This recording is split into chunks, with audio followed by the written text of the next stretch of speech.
Assalamualaikum warahmatullahi wabarakatuh. Salam sejahtera bagi kita semuanya. Perkenalkan, nama saya Rizka Dira Syarani. Nomor induk mahasiswa saya 20105591. Program studi S1 Manajemen, kelas pagi A.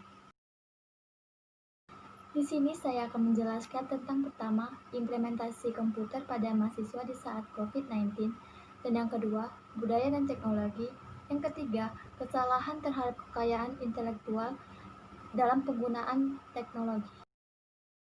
Yang pertama, saya akan menjelaskan terlebih dahulu tentang implementasi komputer pada mahasiswa di saat COVID-19. Dunia tengah dikejutkan dengan wabah suatu penyakit yang disebabkan oleh virus bernama corona, atau sering dikenal dengan istilah COVID-19 atau coronavirusisasi. Dan virus ini mulai berkembang di negara Wuhan atau Cina. Dan saya akan menunjukkan satu video tentang virus corona. Beberapa waktu ini, dunia dihebohkan dengan berita tentang virus corona. Virus ini sudah menyerang ratusan orang di 16 negara. Tiongkok adalah negara yang dianggap sebagai asal dari virus ini, tepatnya di kota Wuhan. Penyebab virus corona menjadi penyebab angka kematian yang paling tinggi. Di setiap negara di dunia, sudah banyak korban yang meninggal dunia oleh wabah virus ini. Nah, selanjutnya saya akan menunjukkan video tentang terjadi gejala terkenanya virus corona. Ada beberapa gejala yang dialami seseorang saat terkena virus corona, yaitu demam dan suhu tubuh yang tinggi, batuk kering dan tidak berdahak, serta napas pendek atau kesulitan bernapas. Namun begitu, ada beberapa orang yang tidak menunjukkan gejala apapun, tapi ternyata terkena virus corona ini.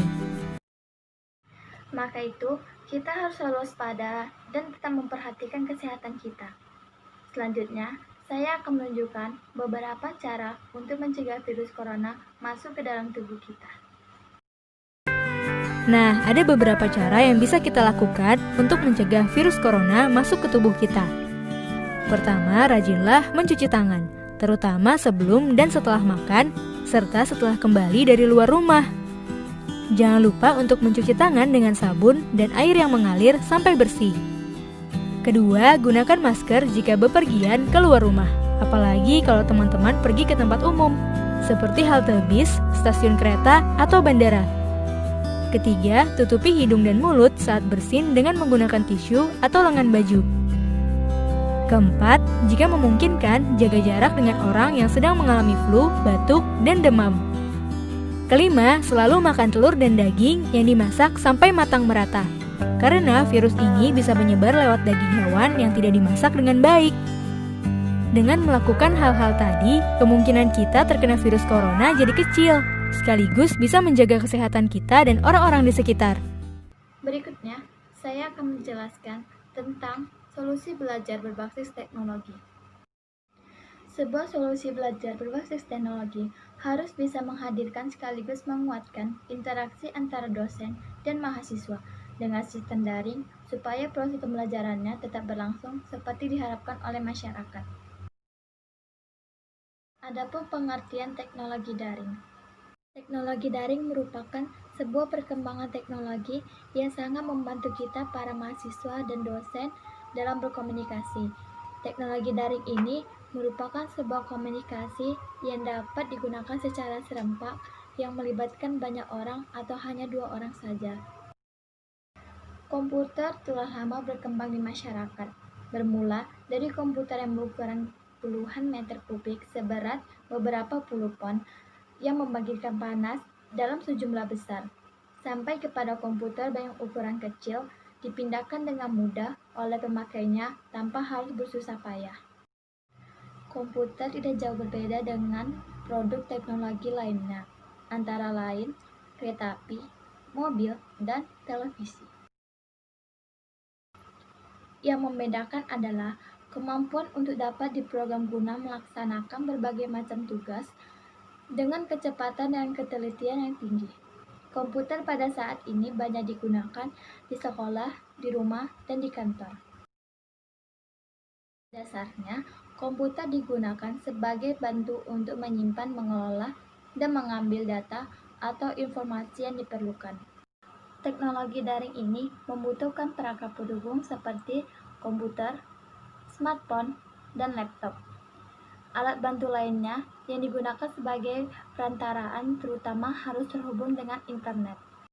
Dalam masa pandemi COVID-19, memang terjadi banyak perubahan baik dan sektor ekonomi, sosial, budaya, maupun sektor yang lain terutama pendidikan.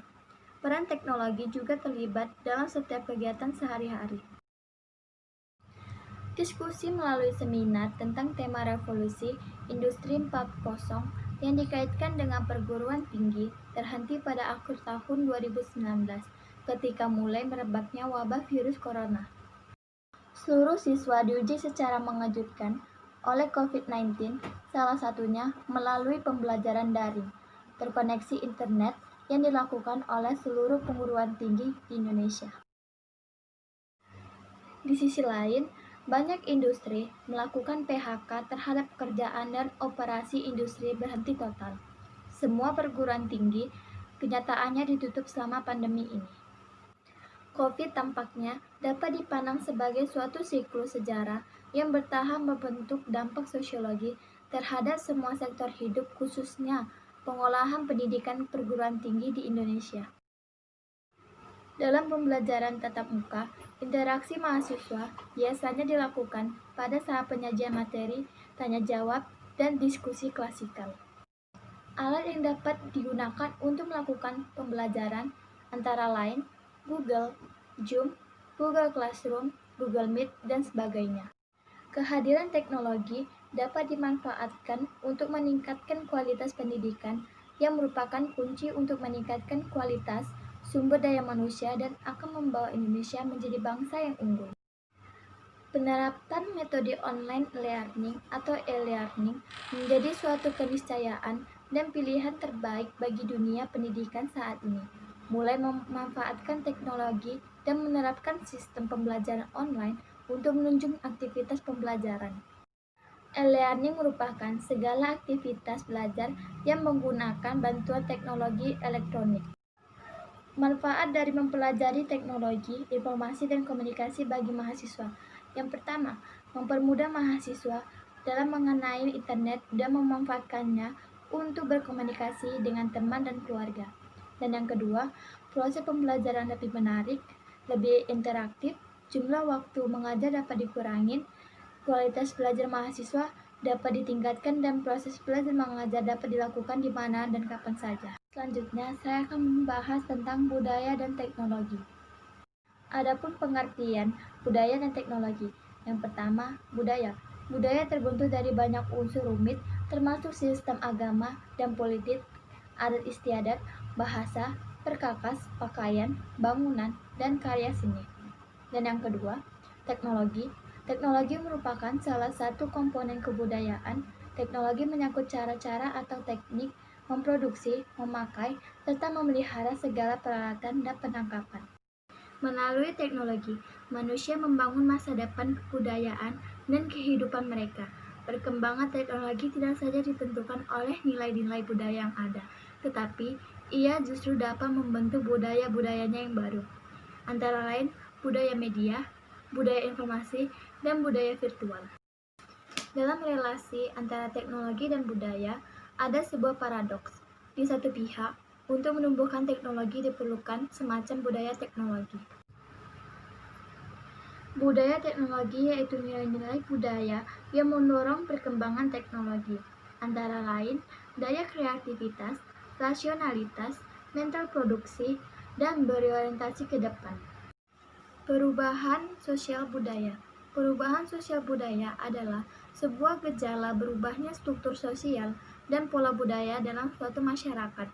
Perubahan sosial budaya merupakan gejala umum terjadi sepanjang masa dalam setiap masyarakat. Penetrasi kebudayaan. Penetrasi kebudayaan adalah maksudnya pengaruh suatu kebudayaan lainnya.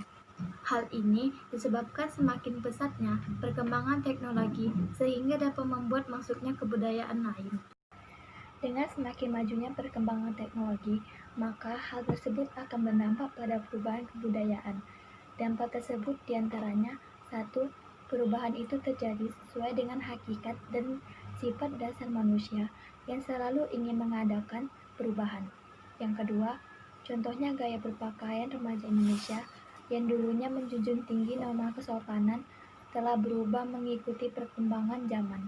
Dan yang terakhir, saya akan menjelaskan tentang kesalahan terhadap kekayaan intelektual dalam penggunaan teknologi. Pengertian kekayaan intelektual adalah hasil pemikiran berupa ide atau gagasan yang diwujudkan atau diekspresikan dalam bentuk penemuan, karya ilmu, pengetahuan sastra dan seni, desain, simbol, dan tanda-tanda tertentu.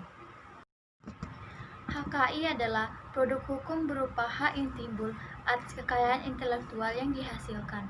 Hasil kekayaan intelektual demikian digunakan dalam dunia perdagangan sehingga menghasilkan nilai ekonomi bagi penemu atau pencipta kreasi tersebut. Hak atas kekayaan intelektual termasuk dalam bagian hak atas benda tak terwujud, seperti paten, merek, dan hak cipta. Penggunaan karya cipta orang lain pada produk adalah salah satu kesalahan terhadap kekayaan intelektual dalam teknologi. Belakangan ini, orang menjadi lebih mudah menggunakan karya cipta milik orang lain dan menganggapnya enteng. Hal ini mungkin tanpa disadari, kita juga pernah melakukannya. Hal termudah seperti mengambil gambar dari Google. Langkah-langkah pemecahan kesalahan terhadap kekayaan intelektual diantaranya pemegang hak cipta berhak melakukan gugatan ganti rugi kepada pengadilan niaga atas pelanggaran hak cipta sebagaimana yang diatur dalam Undang-Undang Hak Cipta Pasal 95-104. Sebagai pencipta karya, kekecewaan tentu akan dirasakan saat melihat pihak lain mengklaim karya tersebut sebagai miliknya, terlebih jika mendapat keuntungan yang begitu besar. Cara penyelesaian dapat dilakukan melalui alternatif penyelesaian sengketa, asbitase, atau pengadilan niaga. Sekian dari presentasi saya. Semoga dengan presentasi ini dapat menambah wawasan Anda. Dan apabila ada tutur kata saya yang kurang berkenan di hati Anda, mohon untuk dimaafkan. Akhir kata saya ucapkan, wassalamualaikum warahmatullahi wabarakatuh.